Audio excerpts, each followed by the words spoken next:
Começa agora, Abominável Podcast, com Dani Taranha e Rodrigo Ramos. Oi, gente, bem-vindos ao Abominável Podcast. Dani Taranha por aqui, com o Rodrigo Ramos. Oi, Rodrigo. Olá, eu tô mais morto do que vivo essa semana, então acho que tô na pegada ideal pro tema de hoje. O Rodrigo hoje tá no clima do programa. Vem, tô até banguelo. Essa semana tivemos o Dia de Finados e para comemorar essa data tão festiva, o programa de hoje é sobre zumbi. Sim, os mortos-vivos, mais mortos do que vivos ou mais vivos do que mortos. Eu escolhi 3 filmes, o Rodrigo escolheu 3 filmes também, e a gente vai destrinchá-los, eu não sei conjugar verbo, a partir de agora. Quem começa, Rodrigo?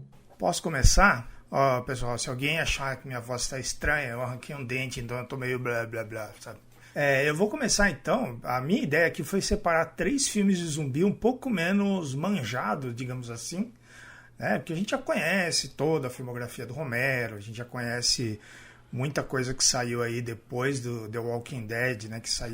Que explodiu aí o tema de zumbi, né? Que, como a gente diz, virou carne de vaca morta. Eu fui cavocar aqui, né? Desenterrar o meu acervo e achei 3 pérolas aqui que eu acho que o pessoal vai curtir. Então, vou começar com o primeiro de todos, o Zumbi Branco, de 1932, que em inglês é White Zombie, que é da onde o Rob Zombie tirou o nome da banda dele, né? A banda original dele, que depois agora ele segue carreira solo e acha que é diretor de cinema. E esse filme é o primeira grande produção do tema feita lá nos Estados Unidos em 1932. É uma adaptação de um romance e fala de um casal, né, que viaja pro Haiti a convite de um milionário ali. E esse milionário ele tá apaixonado pela moça, né, do casal.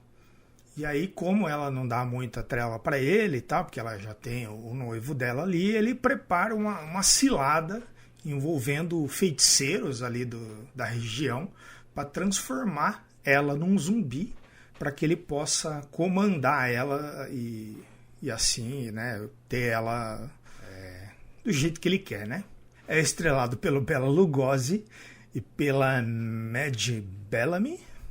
E tem uma coisa interessante, eu acho que muita gente pensa, quando pensa em zumbi, pensa na crítica social ali, não vou dizer que todo mundo, né, mas muita gente tem essa associação ali com a crítica social que o Romero começou em 68, lá com a Noite dos Mortos-Vivos. Mas o White Zombie, né, o Zumbi Branco, ele já começou isso já naquela época. Inclusive ele fez bastante sucesso justamente por ter um pano de fundo ali que funcionou muito bem para aquele período de crise dos Estados Unidos, né? Tem um autor que escreveu um livro que chama Zumbis, o Livro dos Mortos, que saiu aqui há algum tempo já, bem que a Dark Side podia relançar esse livro, que ele é muito bom, que ele chama James Rousseau.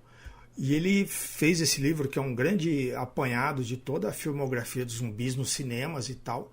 E ele fala que esse filme trazia os zumbis como mão de obra, né? Os caras usavam a feitiçaria ali do Haiti para converter as pessoas em zumbis para que eles pudessem colocar para trabalhar.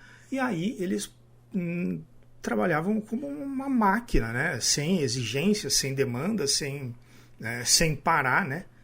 E isso caiu muito no gosto do público americano ali dos anos 30, né? Os Estados Unidos vinha passando por uma crise pesada naquela época e os caras meio que enxergaram, né, nesse filme um reflexo da própria sociedade americana, né? De como os trabalhadores estavam sendo explorados, como eles estavam as demandas iam aumentando, né? Foi bem ali naquela época pré-Segunda Guerra, então as cidades estavam apinhadas, né? Estava todo mundo havia uma grande divisão de classe, desigualdade social e tal.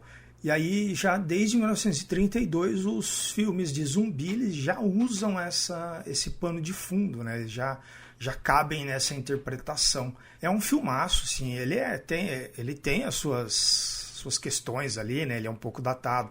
Tem um certo preconceito ali, bastante preconceito com as religiões ali do Haiti, né? De como o homem branco lá, ocidental, né, enxerga o misticismo e tal, mas ainda assim é um filmaço e vale a pena para todo mundo para conhecer a gênese, né, do subgênero. É um filmaço maravilhoso, o Bela Lugosi arrebentando e deu origem a todo um subgênero e a uma banda muito foda. Boa! Vou começar aqui. A minha escolha também não foi nada convencional, eu quis sair um pouco do lugar comum. Por isso que meu primeiro filme é um filme de 2007, chamado Planeta Terror, que tem direção do Robert Rodrigues, tem Josh Brolin, participação do Bruce Willis. Este filme faz parte do projeto Grindhouse, que é o projeto que tem o Tarantino e o Robert Rodrigues. São 2 filmes, eles se inspiraram naqueles cinemas que exibiam 2 filmes na sequência nos Estados Unidos, que era muito comum nos anos 60. Você pagava um ingresso, assistia 2 filmes, e geralmente eram filmes, produções independentes, filmes B. O lance do filme B, né, que muita gente associa filme B de barato, na verdade era o filme B porque tinha um filme A, que era o principal, né, que era a atração principal, e o filme B, que eram produções mais baratas que passavam logo em seguida. Então, o filme B não tem nada a ver, até porque em inglês barato não é com B, né? Era mais nesse estilo. E quando o Grindhouse saiu, o Tarantino ficou com A Prova de Morte e o Robert Rodrigues fez Planeta Terror. E aí tinha uns trailers fakes para poder criar essa ambientação que é bem bacana no filme. E um dos trailers fakes virou filme de verdade. Estou falando de Machete, filme de 2010, que o Robert Rodrigues também dirigiu. Baita filme legal. Teve o Hobo with a Shotgun também, que virou filme. Bom, Planeta Terror se passa numa cidade que sofreu um acidente numa base militar e aí as pessoas começaram a virar zumbis. Deu ruim lá na base militar, o negócio espalhou e aí um casal de médicos tá lá trabalhando sossegado, começa a chegar um monte de gente, né, cheio de ferida, mutilação, começa a virar um troço muito louco. E aí uma stripper que estava trabalhando numa boate, ela fugiu porque a boate foi invadida, né, por zumbis. E aí, só para resumir, ela teve a perna decepada e ela colocou uma metralhadora no lugar da perna. Um negócio maravilhoso. Esse filme, ele é propositalmente estranho. Ele é propositalmente mal feito no sentido de fotografia mesmo. Ele não é um filme que se propõe a ter uma fotografia limpa, a ter um visual clean, né? Ele é como se fosse para um filme antigo mesmo, dos anos 60, 70, como se fosse feito com aquelas fitas antigas ainda. Tanto que tem uma parte do filme que eu amo, que eu acho maravilhosa, que é a hora que vai começar ali um ato sexual e claramente a fita começa, tipo, acaba a fita, entendeu? E aí depois ela é colocada novamente ali para ser exibida e a hora que entra, pulou essa parte do filme. Entra numa outra parte, como se tivesse um trechinho ali perdido. É divertidíssimo. Os atores são maravilhosos. A participação do Tarantino, porque ele sempre vai participar, né, dos filmes que ele ou dirige ou produz, é hilária. Não é um filme para você levar a sério, é um filme para você entrar nesse clima nostálgico de filme antigo e se divertir. Até porque tem uma mulher com uma metralhadora no lugar da perna e ela dá um arregaço nos zumbis todos. É um negócio maravilhoso. As mortes são incríveis, tem bastante sangue, tem cabeça esmagada, é uma loucura. Então essa é minha primeira dica, Planeta Terror. Vá se divertir que você não vai se arrepender. Puro suco dos anos 70, produzido por 2 caras que são apaixonados por esse gênero, né, do terror e tal. Eles fizeram juntos um dos melhores filmes de vampiros que existe, né, que é o Um Drink no Inferno. Então, esse é muito bom, gosto bastante. Uma pena que aqui no Brasil o projeto foi dividido, né? A gente não teve oportunidade de ver no cinema a sessão dupla que eles imaginaram desde o começo. E teu segundo, Rodrigo? Cara, eu vou resgatar aqui um clássico dos anos 80, um dos meus filmes de terror preferidos dessa década, se não né? Ele empata com outro filme de zumbi, que é A Volta dos Mortos-Vivos, mas esse ele tem um charme que merece estar nessa lista, que é A Noite dos Arrepios, de 1986, que chama, o original é Night of the Creeps, do Fred Decker, que logo depois dirigiu o Clube dos Monstros, né, que é aquele das crianças lá que enfrentam o Drácula, o vampiro, o lobisomem lá, que é outro clássico também. Esse cara respirava, né, exalava anos 80.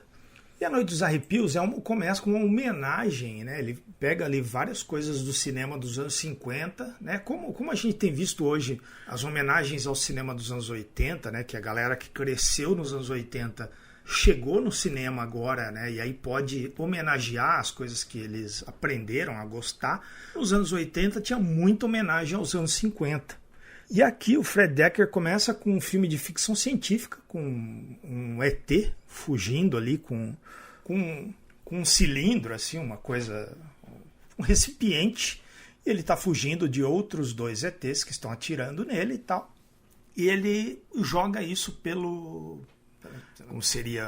ele ejeta isso da espaçonave e isso cai na Terra nos anos 50. E aí corta para uma cena em preto e branco de um casal namorando ali no conversível, num lugar afastado e tal. E aí eles veem uma estrela cadente, né? Na cabeça deles é uma estrela cadente, mas é esse recipiente que o ET disparou na Terra. E dentro desse recipiente tem umas lesmas, né? Acho que parece com lesmas, que correm e entram pelo nariz, né, ou pela boca da pessoa e acaba transformando essa pessoa num morto-vivo.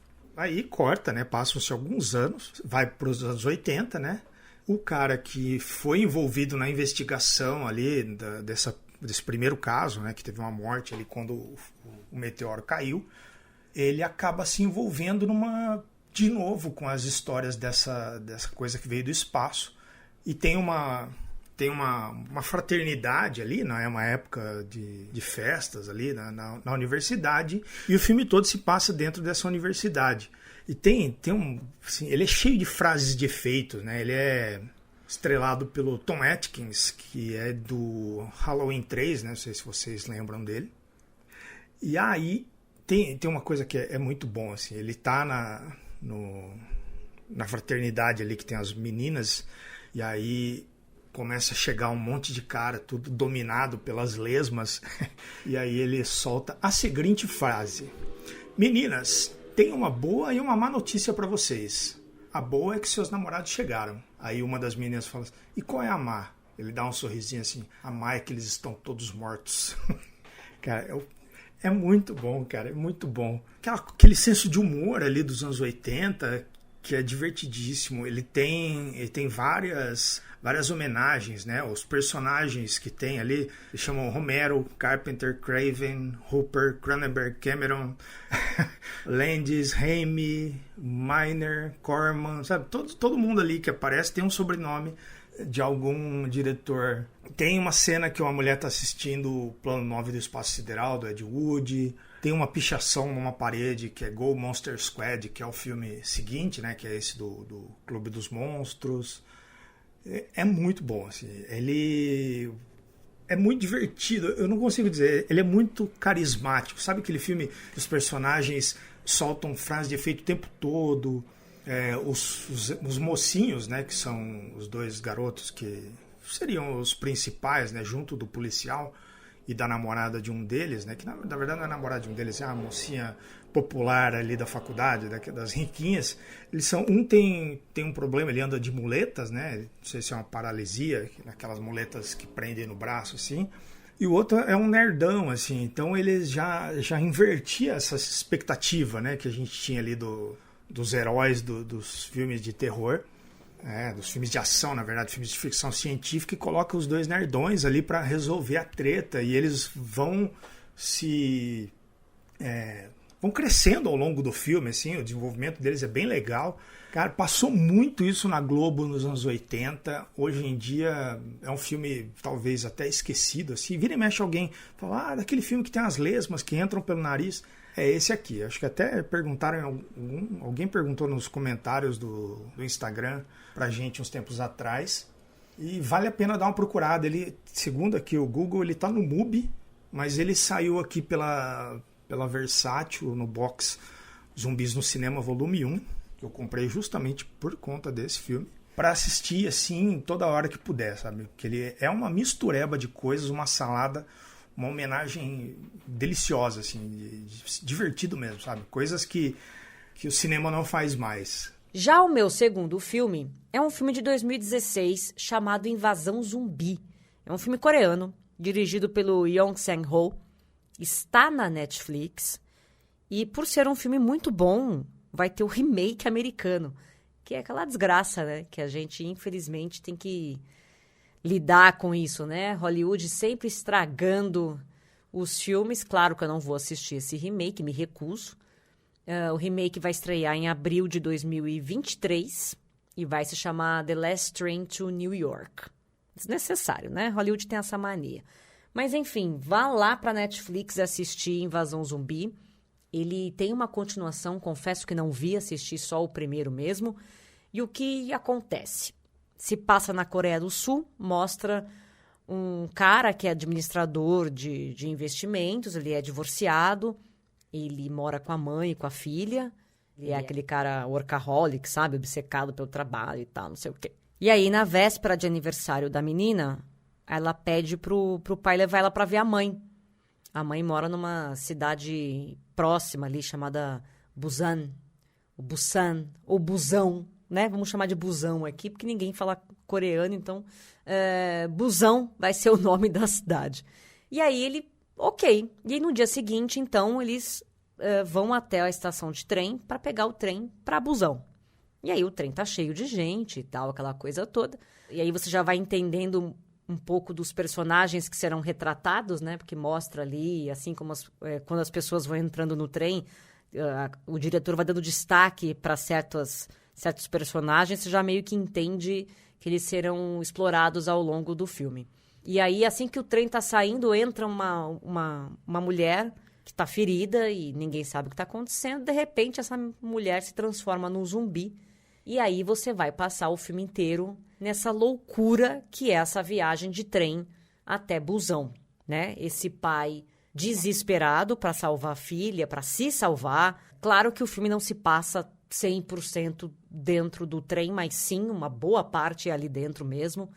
E que legal que é assim, porque é uma coisa diferente, é uma coisa nova. É muito bem feito, os zumbis são incríveis e ele tem muita ação, ele é muito enérgico, você fica hipnotizado nesse filme, você fica enlouquecido com o que está acontecendo e torcendo para essa galera chegar em Busão viva, né? Porque ali no trajeto eles descobrem que Busão é uma cidade que teoricamente ainda não foi afetada, então não é só uma questão de vida ou morte dentro do trem, é fora do trem também.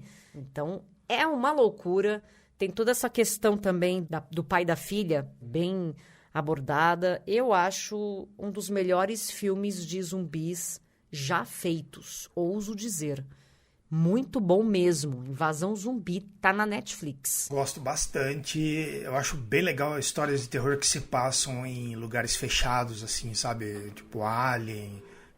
Eu acho que esse é um refresco assim pro cinema de zumbi, porque os americanos vinham naquela toada de repetir A Madrugada dos Mortos do Zack Snyder e o seriado The Walking Dead, e esse daí foi por um outro caminho, assim, criando... Ele tem uma ação, uma tensão, assim, e você sabe, né? A hora que eles chegarem, o que vai acontecer? Tem um tempo, né? Eles precisam resolver isso antes do trem chegar na estação e tal. É um filmaço. Filmaço.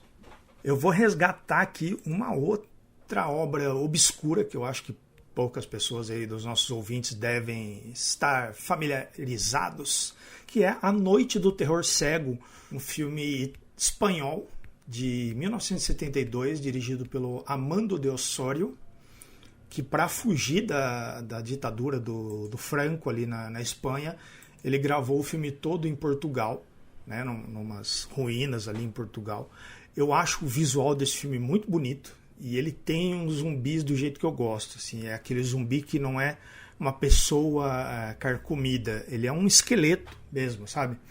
Você vê a caveira e tal. E A Noite do Terror Cego conta a história de 3 amigos, a Virginia, a Beth e o Roger. Eles pegam um trem para Portugal para passar o fim de semana no hotel. Mas durante uma briga ali conjugal, né, uma delas está a namorada, né, que é um casal, né, que é a Virginia e o Roger, e a Beth é a amiga. A Virginia tem uma desconfiança ali, tem uma crise de ciúmes e desce do trem no meio do caminho. Vou descer aqui. E aí ela vai... Baita ideia. Assim, ele é um filme característico do seu tempo, tá? Então ele é um exploitation carregado de sexo e violência, e nas histórias dá umas escorregadas, né? Você pega, tá, mas cara, por que a mina desceu aí no meio do nada, né? Mas, enfim, vai lá e aproveita o visual, né? E a violência do filme. Ela pega e vai passar a noite num monastério medieval que fica do lado ali dessa estação, né? Que é não é uma estação, é um ponto do trem ali. E aí ela vai lá, no meio da noite, os mortos cegos, né, que são os zumbis, os personagens principais do filme, que inclusive tem uma quadrilogia dos mortos cegos. Eles são cavaleiros templários que eles adoravam o demônio dentro desse monastério. E aí, durante uma briga ali, né, os outros cavaleiros acabaram cercando eles ali, eles foram executados e foram cegados ali naquele lugar, e eles morreram, e de tempos em tempos eles voltam. Cara, e é muito bonito assim, o visual, sabe? Ele é feito numa ruína mesmo, de um monastério, e os zumbis, eles são esqueletos usando os mantos templários, assim, só que eles não têm olhos, então é até fácil de você desviar deles, né? Você consegue escapar deles assim com uma certa facilidade, desde que você seja esperto e não faça barulho. E o filme é basicamente isso, é putaria, violência, sangue, lugares bonitos. E é curioso, assim, eu acho, não é um filme desses, acho que todos que a gente citou talvez seja o menos bom, não vou dizer o pior, mas ele tem uma coisa assim, ele foi feito logo após a Noite dos Mortos-Vivos do Romero, e tem toda essa pegada maliciosa ali da latina ali, né, da Espanha. Ele tem uma safadeza, assim. Ele é um filme de terror que tem um tchananã, sabe? Lógico, hoje em dia é um filme de terror safado. Hoje em dia ele é muito errado, né? Olhando pelo prisma, né, de hoje, que a gente enxerga, isso aí né, talvez não devesse e tal. Mas é bem legal, eu gosto muito do visual dos zumbis e dessa história dos templários que foram mortos ali por adorarem o demônio, e eles voltam de tempos em tempos. Aí tem o segundo filme é de 1973, que é o Retorno dos Mortos Cegos, de 74, que é o Galeão Fantasma, e 75, que é o último, que é a Noite das Gaivotas. Eu não sei como foram traduzidos aqui no Brasil, na verdade. Não sei. Eles saíram aqui num boxinho pela Versátil DVD, os 4 filmes. Eu fui revendo eles, né? Eu gostava bastante deles, de ter visto no passado. Aí fui revendo, vi o primeiro, vi o segundo, o terceiro eu já... talvez eu não vá ver o quarto. E até agora eu não terminei, mas o primeiro e o segundo são legais. E o meu terceiro e último filme se chama Sadness. É um filme de 2021. Direção do Rob Jabaz. É um filme tailandês. E aí eu tava tentando achar palavras para definir este filme e é muito difícil. Eu resolvi juntar algumas aqui que eu procurei no Google. E apareceu aqui: brutal, sanguinário, cruel e sem escrúpulos. Eu acho que é uma boa definição para Sadness, porque é exatamente isso que você vai assistir. Esse filme saiu, como eu falei, ano passado, 2021, mas eu só assisti esse ano. Foi uma grande surpresa, uma surpresa extremamente positiva. E ele se parece muito com o que a gente está vivendo nos dias de hoje. Ele se passa no que seria uma pós-pandemia global, uma pandemia de gripe. E aí tem uma galera que acha que tá beleza, já passou, o pior já passou, posso sair de quarentena, posso, seguir minha vida. E os médicos, cientistas, estão dizendo que não, gente. Olha, o vírus está em mutação e essa sensação de segurança ela é utópica. Vocês têm que tomar cuidado e tal. E aí, dentro desses dois lados, você tem o quê? A galera negacionista, né? A galera que acha que é só boato pessimista, que é só uma galera que, tipo, não, gente, que isso, imagina, né? Outro que acha que é marketing para eleger político. Qualquer semelhança com a realidade é mera coincidência ou não, né? Infelizmente, nesse caso, a gente sabe que não é mera coincidência. Então, logo de cara, você se conecta muito com o filme, porque ele é muito parecido com o que a gente viveu, né? Esse cenário pandêmico. Acontece que a gente vai acompanhar a jornada de um casal que acaba se desencontrando, cada um vai para um lado e eles vão cruzando pelo caminho de pessoas que já estão infectadas, né? Por essa mutação do vírus. E o que acontece com as pessoas infectadas? Elas não chegam, entre aspas, a morrer propriamente dito, assim. Mas os zumbis, eles são diferentes, é como se eles perdessem completamente os freios, assim, os instintos mais cruéis dos seres humanos são potencializados. Então, você tem muita tortura, canibalismo, estupro, assassinato. É muito, muito pesado. Assim, é insano, sem limites. Assim. É um filme que te choca até, assim. Ele é realmente brutal. Não recomendo assistir de estômago cheio, ou se você é uma pessoa sensível, ou vai assistir com alguém que seja, já avisa, porque ele é sem dó. Mesmo, de verdade. É uma loucura, eu não sei nem mais o que dizer sobre The Sadness. É muito bom. Eu acho que é um dos grandes filmes dos últimos 3 anos, assim. Sem dúvida nenhuma. Coloco nessa lista The Sadness porque ele é uma porrada, ele é uma voadora no peito real. É muito bom. Não vi esse, mas pelo que você estava falando, assim, me lembrou, né, pela sinopse que você deu, me lembrou uma HQ que chama Crossed, do Garth Ennis, que é o cara que criou o Preacher, escreveu Hellblazer durante um tempo também, que é uma pandemia que não deixa as pessoas mortas vivas, mas ele tira as inibições, assim. Então as pessoas perdem a noção, sabe?